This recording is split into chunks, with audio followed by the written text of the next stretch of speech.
A satellite is great for, obviously, it's low detection, right? So people don't know you're collecting because they can't see satellite. But obviously the resolution that high up is going to be a lot less, right? So anything you collect is going to be lower resolution, including SIGINT data. So it does have limited cases. We are starting to see more satellite video, which is a really interesting area. But that's still a new thing. Is that the FMV, the full motion video? Yeah, well, full motion video can be any video that's moving, right? It's full motion. You can collect full motion video from a manned or unmanned asset, right? But the satellites provide a strategic opportunity to collect information, whereas manned and unmanned sensors, which are typically launched and recovered closer to where you're collecting, they're going to give you much higher resolution. So an unmanned asset, obviously you're not putting a human life at risk. So that's vitally important, that we don't put our pilots and sensor operators at risk.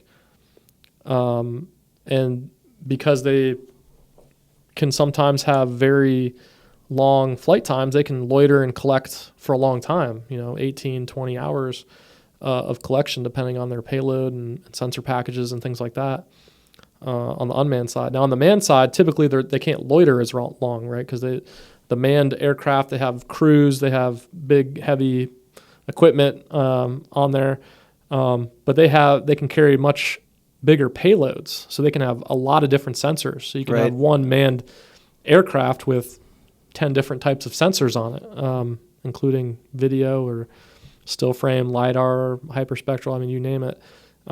Just depends on what the mission requires. So they all have a unique role in the battle space.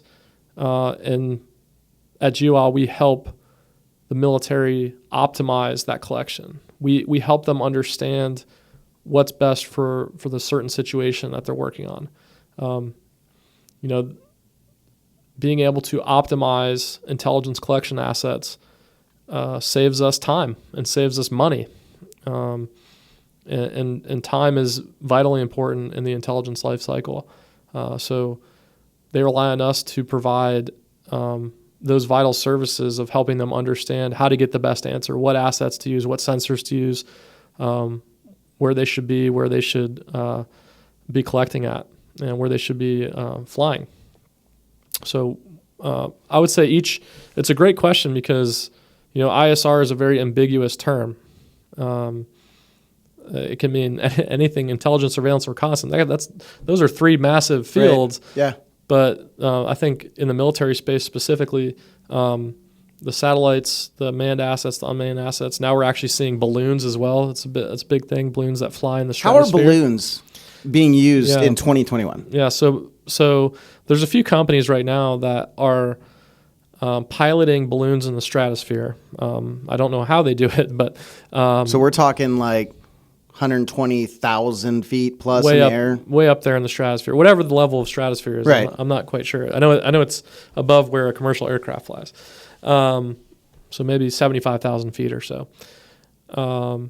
Balloons provide a different capability. I would say that are not as proven as unmanned and manned aircraft, but they provide kind of the resolution of a lower altitude sensor with the capability of the satellite to be undetected. So you kind of get the high resolution collection without the worries about being detected by an adversary. So it's very interesting. And of course they all have multiple uses, not just in the DoD space. I mean, you can take any of these. A lot of this same equipment is being used to track wildfires out west, or to track the migration of species across Africa, or you name it. Climate change effects on the coast. All these same types of sensors and information can be used for a myriad of things. And at Geo Owl, we're really the experts on what those various elements are. So we can apply what we know from our years of experience in the military to almost any commercial application. Right.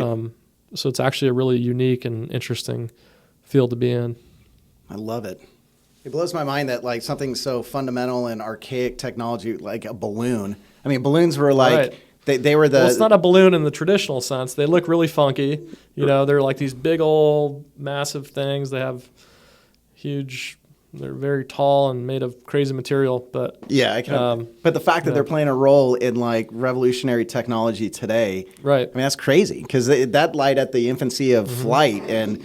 You know, 150 years ago when they started putting gases in the balloons and, it's kind of cool how it just all comes back. Yeah, I love it. Balloons are interesting. They provide interesting capability. But like I said, kind of unproven at this stage. Right. But they'll get there.